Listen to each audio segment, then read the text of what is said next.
মহতিগণ যখন kitchen cabinet নিয়ে আলোচনা হচ্ছে তখন চলেন আমরা একটা হিসাব মিলিয়ে নিই। 12 ডিসেম্বর 2025 কী ঘটেছিল মনে আছে তো? ওসমান হাদিকে গুলি করা হয়েছিল রাজধানীর একটি জায়গায় জনসংযোগের সময়। সেদিন ছিল শুক্রবার। সেদিন ওসমান হাদিকে গুলি করা হয় এবং তারপর নানা ঘটনা পরিক্রমায় তিনি মারা যান। এবার আসেন, ওসমান হাদির মৃত্যু কেন গুরুত্বপূর্ণ পলিটিক্সে। এর আগে আমরা দেখেছি একটা দল নানা বাহানায় নানা টালবাহানায় নির্বাচনটাকে পেছানোর চেষ্টা করছিল।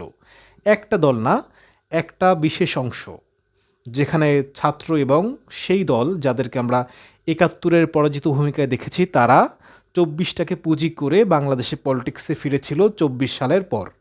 ৫ আগস্টের পর তাদের নতুন করে পাখা গজালো এবং তারা নতুন করে উঠতে শুরু করলো এবং তারা সেই মাইনাস ফর্মুলার দিকে হাঁটতে শুরু করলো। তারা চেয়েছিল তারেক রহমান যাতে দেশে ফিরতে না পারে।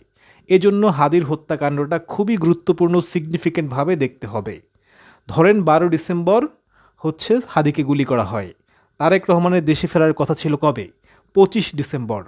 কারণ এর আগে আমরা দেখেছি নানা বাহানায় নানাভাবে নির্বাচনটাকে পিছানোর চেষ্টা করা হয়েছিল। গণভোট, অমুক ভোট, তমুক ভোট, তারপর আপার কক্ষ, লোয়ার কক্ষ, জুলাই সনদ, নানা রকম টালবাহানা চলেছে এবং যে কোনো মূল্যে যার ফর্মুলা ছিল নির্বাচনটাকে পিছাতে পিছাতে অনেক দূরে নিয়ে যাওয়া। ৫ আগস্ট শেখ হাসিনা ক্ষমতা হারানোর পর ৬ মাসের মধ্যেই নির্বাচন হওয়ার কথা ছিল।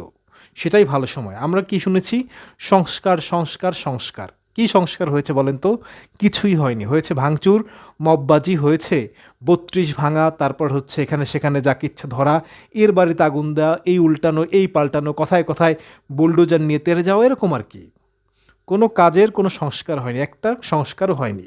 পুলিশ পাল্টায়নি, সচিব পাল্টায়নি, আমলা পাল্টায়নি, রাষ্ট্রের পরিচালনার কাঠামো পাল্টায়নি। কি হয়েছে? উল্টো চাঁদাবাজের রূপ পাল্টেছে। একদল গিয়ে বৈষম্য বিরোধী নামে চাঁদাবাজি করে ধরা খেয়েছে একের পর এক।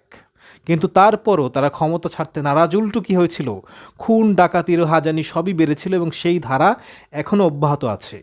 আমরা দেখেছি ৫ আগস্টের পরে সবচেয়ে শীর্ষ সন্ত্রাসীদের ছেড়ে দেওয়া হয়েছিল। সুব্রত বাইন থেকে সুইডেন, অমুক অমুক কুত্তা আসলাম, এরকম বহু লোককে ছেড়ে দেওয়া হয় সেই আমলে।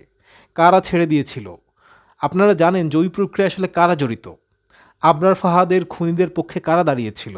এরকম খুঁজলে আপনি বহু রকম লোক পাবেন যারা ওই পন্থার। তারা ট্রাই করেছিল সবাইকে বাইরে এনে একটা অরাজকতা সৃষ্টি করে তারেক রহমানকে ফেরাতে হবে। কেন? তারেক রহমান যদি আসে, তারা ভালো করেই জানতো নির্বাচন হবে এবং নির্বাচন হলে কি হবে?